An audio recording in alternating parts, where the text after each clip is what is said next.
মুসলিম ভাই বোনেদের ঈদের শুভেচ্ছা জানিয়ে আজকের পর্বটি শুরু করছি। যেভাবে এই এক মাস ধরে কার্যত ইফতার পার্টি সারলেন ইন্ডি জোটের বিভিন্ন নেতারা, কেউ মাথায় ফেস টুপি পরলেন, কেউ আবার হিজাব পরে তারা এই ধরনের ইফতার পার্টিতে অংশগ্রহণ করলেন, তা নিয়ে বিভিন্ন জায়গায় বিতর্কের ঝড় বয়ে গিয়েছে। এবং বিরোধী দলনেতা শুভেন্দু অধিকারী পর্যন্ত, তিনি যখন বিজেপিতে ছিলেন না, তৃণমূলে ছিলেন, তখনও তিনি ঘুরে ঘুরে এই ধরনের একই ভঙ্গিতে ইফতার পার্টি করতেন। তবে অবশ্য ফেস টুপি সেই ধরনের চিত্র আমরা না দেখলেও মাথায় রুমাল তাকে অনেকবারই বাঁধতে দেখেছিলাম। আর এই প্রসঙ্গ নিয়ে মুখ খুলেন স্বয়ং শুভেন্দু অধিকারী। প্রথমে আপনাদের একটি বক্তব্য শোনাবো, যেখানে শুভেন্দু অধিকারী মমতা বন্দ্যোপাধ্যায় কিভাবে হিজাব পরে তিনি ইফতার পার্টি করেন সেই নিয়ে একটুখানি ব্যঙ্গ করারই চেষ্টা করলেন। আসুন আপনাদের শোনাই, এবং এটা শোনার পর আপনারাই বলুন, যারা অমুসলিম রয়েছেন তাদের সেকুলারিজম প্রমাণ করার জন্য কি হিজাব আপনাদের ধর্মে অপরিহার্য, কিংবা ফেস টুপি পরা অপরিহার্য? এই প্রশ্নটা করলাম, পারলে উত্তরে লিখে জানাবেন। দেখুন শুভেন্দু অধিকারীর সেই ভিডিওটি, যে মমতা বন্দ্যোপাধ্যায় কানের পাশ দিয়ে কেমন হিজাব পরেন, কি বললেন। 2060-এর মধ্যে দেশের বৃহত্তম অর্থনৈতিক দেশ হবে, কিন্তু সেটা মানতে নারাজ মুখ্যমন্ত্রী হবে না। রাষ্ট্রবিরোধী এখানে হিজাব পরে এসেছিল এরকম করে,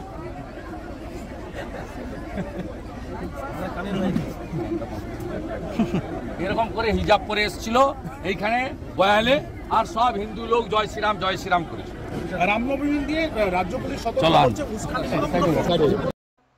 দেখুন, আমি বিভিন্ন জায়গায় দেখেছি অনেক মুসলিম ব্যক্তিরা, এমনকি মমতা বন্দ্যোপাধ্যায়কে পর্যন্ত বলেছেন যে আপনি রোজা রাখেন না, আপনি উপোস করেন না, আপনি ইফতার পার্টির নামে এইভাবে ধর্মকে ব্যবহার করবেন না। এই ধরনের মন্তব্য করতে আমি বিভিন্ন জায়গায় দেখেছি। অনেকে আবার সাদরে মমতা বন্দ্যোপাধ্যায়কে আমন্ত্রণ জানান, তিনি রোজা না রাখলেও ইফতার পার্টিতে অংশগ্রহণ তিনি করেনি। কিন্তু এই নিয়ে আপনাদের কি মত, যে আপনাদের ধর্মে কি বলে? রোজা না রেখেও কি ইফতার পার্টি করা যায়? তাহলে তো প্রতিদিনই ইফতার পার্টি আমরা বলতেই পারি, তাই না? তার কারণ প্রতিদিনই আমরা খাচ্ছি, রাতে ডিনার খাচ্ছি, তাহলে প্রতিদিনই আমরা ডিনারকে ইফতার পার্টি বলতে পারতাম। আসলে তা তো নয়। একটা দীর্ঘ উপোসের পর তারপরেই তো একটা মারাত্মক কষ্ট সাধন, একটা নিশ্চিতভাবে তাদের একটা প্রক্রিয়া, তারপরেই তো তারা যখন উপোস ভঙ্গ করেন সেটাকেই তারা ইফতার বলেন। কিন্তু সেই ইফতার একজন অমুসলিম তিনি সারাদিনটা খেয়ে গেলেন, অথচ শুধুমাত্রই যাতে ভোট বাক্সে এর প্রভাব পড়ে মাথায় ফেস টুপি বেঁধে কিংবা হিজাব পরে চলে গেলেন। এইটাকে আপনারা কিভাবে দেখেন আজকে লিখে জানাবেন।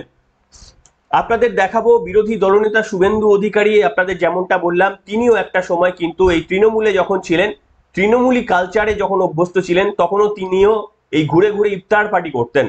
যদিও তিনি সেটা এখনো অস্বীকার করলেন না বটে।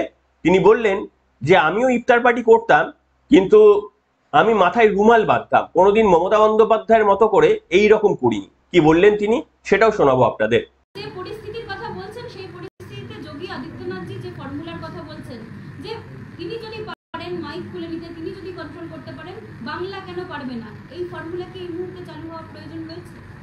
যে ফর্মুলা যোগী আদিত্যনাথজি বলছেন যে তিনি ইউপিতে চালু করেছেন, সেই ফর্মুলা কি বাংলাতেও চালু করার প্রয়োজন রয়েছে? কাকে বলছেন আপনি এই কথা? আপনাকে জিজ্ঞাসা করছি। এরকম করে কাপড়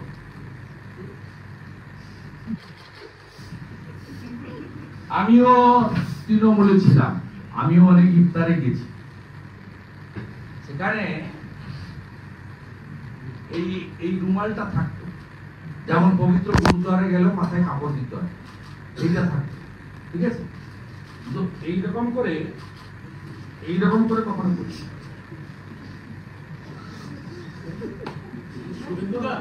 বাংলা বদলে গেছে।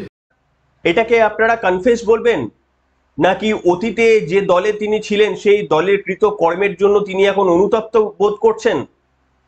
সেটা আপনারা লিখে জানাবেন। কিন্তু সেই যাই হোক, আপনাদের ধর্মতে কি বলে, যে এই প্রশ্নটা আমার জানার খুবই আগ্রহ থাকলো। যদি সত্যি কোনো ধার্মিক মুসলিম থাকেন তারা লিখে জানাতে পারেন, কি আপনারা এটাকে অ্যালাউ করেন, বা কেনই বা অ্যালাউ করেন।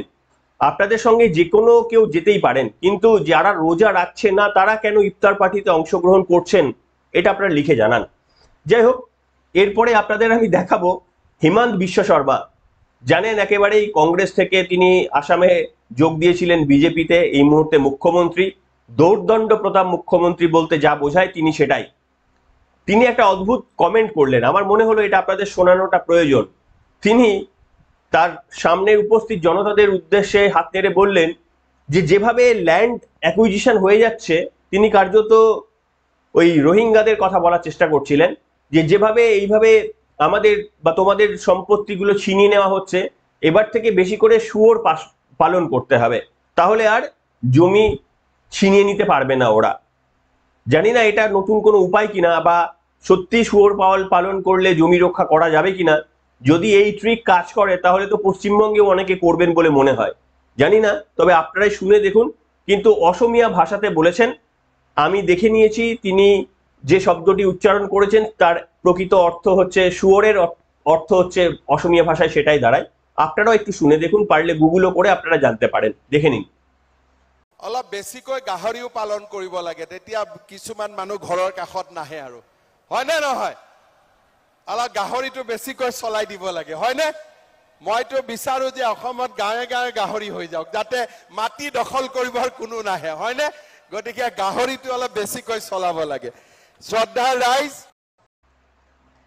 শুনলেন বন্ধুরা, জানি না এটা নতুন কোনো পদ্ধতি কিনা, তার কারণ ওই আপনাদের বললাম যেখানে যেখানে বিজেপি সরকার রয়েছে সেখানে সেখানে অন্তত এই ঘটনা ঘটলে সেখানে একটা প্রতিবাদ করা হচ্ছে। এমনিতেই ওয়াকআপ অ্যামেন্ডমেন্ট বিলের জন্য জানেন যে খুবই বিতর্ক হচ্ছে দেশ জুড়ে, এবং সেটা খুব স্বাভাবিকভাবেই একটা বিলে রূপান্তরিত হতে চলেছে খুব শীঘ্রই। কিন্তু এটা যদি খুব সহজ সমাধান হয় তাহলে ওয়াকআপ অ্যামেন্ডমেন্ট বিল না করলেও বোধহয় চলবে, কিন্তু তাহলে আবার দেশে আবার শুয়োরের সংখ্যা বৃদ্ধি পেতে পারে, সেটাও কাম্য নয়। তো যাই হোক, তার বক্তব্যের একটা অংশ শোনালাম, আপনারা কে কিভাবে দেখলেন আপনাদের মন্তব্য লিখে জানাবেন। তবে সব শেষে এসে নিশ্চিতভাবে সংহতির কথা যেভাবে আমি প্রত্যেকটি পর্বে বলি, আজকের পর্বেও আপনাদের সামনে বলবো, আজকে বলবো না, আজকে দেখাবো আপনাদের একটা ভিডিও দেখাবো আমি। কে মোহাম্মদ হচ্ছে ইন্ডিয়ান আর্কিওলজিস্ট, যিনি একটা সেন্ট্রাল গভর্নমেন্টের অত্যন্ত উচ্চপদস্থ জায়গায় চাকরি করতেন, খুব সুনামের সঙ্গে চাকরি করেছেন। তার নাম ডক্টর কে মোহাম্মদ। এই কে মোহাম্মদ তিনি কি বলছেন তার বক্তব্যগুলো শুনুন, একেবারেই সম্পূর্ণ আলাদা লাগবে। অন্যান্য যারা এই সমস্ত ধর্মপ্রাণ মুসলিম যে তাদের যে বক্তব্য তার সঙ্গে সম্পূর্ণ আলাদা। তিনি বলছেন যে ভারত সেকুলার, তার মূলত কারণ হচ্ছে এখানে হিন্দু সম্প্রদায় তারা বেশি সংখ্যক আছে, সেই কারণেই ভারত সেকুলার। তার এই মন্তব্যের সঙ্গে আপনারা সহমত হবেন কিনা লিখে জানাবেন। তবে সহমত না হওয়ার কারণ আছে বলে তো মনে হয় না, তার কারণ আমাদের পড়শি দেশগুলো দেখলেই বোঝা যায়, পাকিস্তান, বাংলাদেশ, আফগানিস্তান, সেই সমস্ত জায়গায় তো মুসলিম মেজরিটি, তাই তারা সেকুলার কতটা সেটা তো আপনারা জানেন। এমনিতেই তারা মুসলিম রাষ্ট্র, অনেকে ঘোষিত, অনেকে আবার ঘোষণার পথে। তাই সেই কারণে এই কে মোহাম্মদ তার কি উপলব্ধি, যদিও তাকে তীব্র বিভিন্ন রকমের ভৎসনার শিকার হতে হয়েছে, কিন্তু তার বক্তব্যটা আপনাদের তো না শুনিয়ে পারলাম না, সর্বশেষে এসে এই বক্তব্যটা আপনাদের শোনাবো। India is secular. It's only because it is Hindu majority country. Had it been a Muslim majority country, it would never have been a secular country. So this is the greatness of Hinduism, which we should realize. If Rama and Krishna, if they are not your national, your Itihasa Purushas, then you are not a perfect Muslim. Indian Muslims also should have adopted Rama, Krishna and all these people and all our mythological figures as our own national heroes. So there also Muslims have somehow, have failed to realize the importance of the issue. So when you're making statements like this, I'm sure you had, the left has anyway taken you on, but you've also had a lot of difference of opinion that is not so easy to deal with from your own community. How has that struggle been, or how have you dealt with that? See, since I am coming from Muslim community, it's not as tolerant as Hindu community.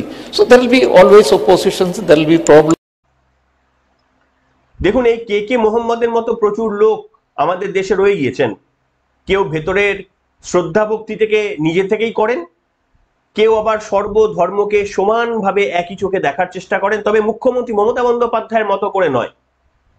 ওই মুখে আমি একরকম বললাম, অথচ কর্মক্ষেত্রে কার্যক্ষেত্রে সম্পূর্ণ তার বিপরীত, এরকমটা নয়।